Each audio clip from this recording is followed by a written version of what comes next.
To news 24 తెలుగుకు స్వాగతం. వార్తల్లోని ముఖ్యాంశాలు ఇప్పుడు చూద్దాం. రాష్ట్ర ముఖ్యమంత్రి వైఎస్ జగన్మోహన్ రెడ్డి అంబేద్కర్ స్మృతి భవనం ఏర్పాటు చేసి జాతికి అంకితం చేయడం అభినందనీయమని చింతలపూడి నియోజకవర్గ వైఎస్ఆర్ కాంగ్రెస్ పార్టీ కన్వీనర్ కంబం విజయరాజు అన్నారు. చింతలపూడి పట్టణంలో విజయవాడలో జరుగుతున్న 120 అడుగుల డాక్టర్ బిఆర్ అంబేద్కర్ విగ్రహావిష్కరణకు వెళ్లే బస్సులకు జెండా ఊపి ప్రారంభించారు. ఈ సందర్భంగా పాత బస్టాండ్ వద్ద గల డాక్టర్ బిఆర్ అంబేద్కర్ విగ్రహానికి పాలాభిషేకం చేసి పూలమాలలు వేసి నివాళులు అర్పించారు.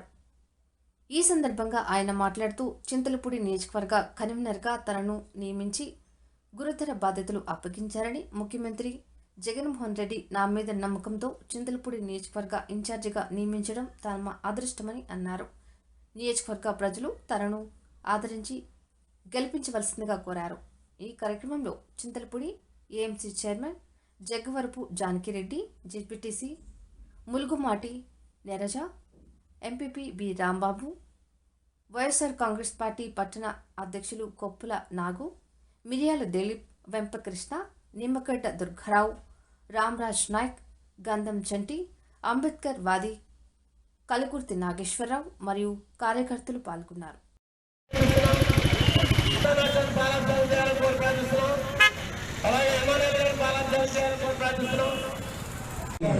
ఎప్పుడైతే చేయూతనిచ్చి పైకి తీసుకొస్తామో అదే ఈ రాష్ట్రానికి అభివృద్ధిని గమనించి అంబేద్కర్ గారి బాటలో నడుస్తున్న మన ముఖ్యమంత్రి శ్రీ జగన్మోహన్ రెడ్డి గారిని ఇది అభినందించదగ్గ విషయం. ఎందుకంటే అంబేద్కర్ గారిని స్ఫూర్తిగా తీసుకున్న వ్యక్తిగా శ్రీ జగన్మోహన్ రెడ్డి గారు చరిత్రలో నిలిచిపోతారు. కారణం ఏంటంటే అత్యంత ఎత్తైన విగ్రహాన్ని దాదాపు 404 ముందుగా చింతలపూడి నియోజకవర్గ ఇన్ఛార్జిగా నన్ను నియమించినందుకు జగన్మోహన్ రెడ్డి గారికి నేను కృతజ్ఞతలు తెలియజేసుకుంటున్నాను. ఇది ఒక గురుతర బాధ్యత. నన్ను దీన్ని ఎంపిక చేసి ఇక్కడ ప్రజల మధ్యకు నన్ను పంపించినందుకు ఆయనకు ప్రత్యేకమైన ధన్యవాదాలు తెలియజేసుకుంటున్నాను. నేను ఇక్కడ స్థానికుడిని. మా నాన్నగారిది మఠంగూడు, నాది కామరకోట. గత 50 ఏళ్లుగా నాకు ఈ నియోజకవర్గంతో అనుబంధం ఉంది. ఇక్కడే పుట్టాను, ఇక్కడే పెరిగాను, ఇక్కడే ఉద్యోగం చేస్తున్నాను.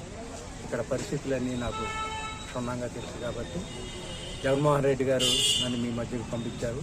కాబట్టి నన్ను ఆశీర్వదించి గెలిపించి అసెంబ్లీకి పంపించి వైనాట్ 175లో భాగంగా జగన్మోహన్ రెడ్డి గారికి ఈ చింతలపూడిని కానుకగా ఇవ్వాలని మిమ్మల్ని అందరినీ అభ్యర్థిస్తూ ప్రార్థిస్తున్నాను.